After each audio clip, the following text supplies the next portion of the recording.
કરવામાં છે? શું આખી હકીકત છે? કેવી રીતના આખું છે?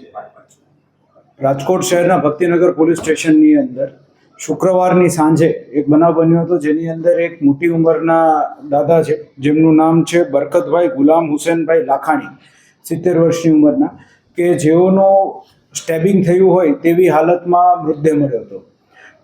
આ જે બનાવ બન્યો તો એ જે તે સમયે અનડિટેક્ટ હતો અને ઘરમાંથી સોનું અને બીજું અમુક રોકડ ગઈ હોવાની સંભાવનાને ધ્યાનમાં રાખી લૂંટ વિથ મર્ડરનું FIR ભક્તિનગર પોલીસ સ્ટેશન ખાતે રજીસ્ટર્ડ થઈ હતી. આ FIRની તપાસમાં રાજકોટ શહેર ક્રાઇમ બ્રાન્ચ અને એ સિવાય લોકલ પોલીસને બધી ટીમો કામે લાગેલી હતી. તે દરમિયાન રાજકોટ શહેર ક્રાઇમ બ્રાન્ચની ટીમને માહિતી મળી હતી કે 2 શંકાસ્પદ ઈસમો છે કે જેઓ વારંવાર ત્યાંથી એક એક્ટિવા લઈને મૂવમેન્ટ કરે છે અને અલગ અલગ જગ્યાએ જે છે એ પોતાના કપડાં પણ બદલે છે અને ચહેરો જે છે એ ઢાંકવાનો પ્રયત્ન કરે છે.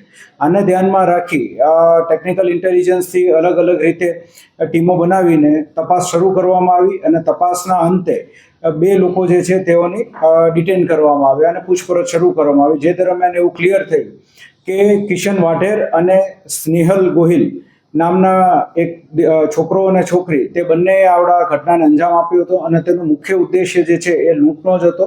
તે લોકો ફ્લિપકાર્ટની અંદર ડિલિવરી બોય અને ગર્લ તરીકે કામ કરતા હતા, પણ છેલ્લા 2 મહિનાથી તેમણે આ નોકરી મૂકી દીધી હતી અને ત્યારબાદ પૈસાની જરૂરત જણાતા તેમણે આખું આ રેકી કરીને આ લૂંટની જે ઘટના છે અને ત્યારબાદ મર્ડર છે તેને અંજામ આપ્યો હતો. સંપૂર્ણ મુદ્દામાલ રાજકોટ શહેર ક્રાઇમ બ્રાન્ચ દ્વારા કબજે કરવામાં આવ્યો છે અને તે ઉપરાંત જે ગુનાના કામે જે એક્ટિવા વપરાણું હતું તે પણ કબજે કરવામાં આવ્યું છે.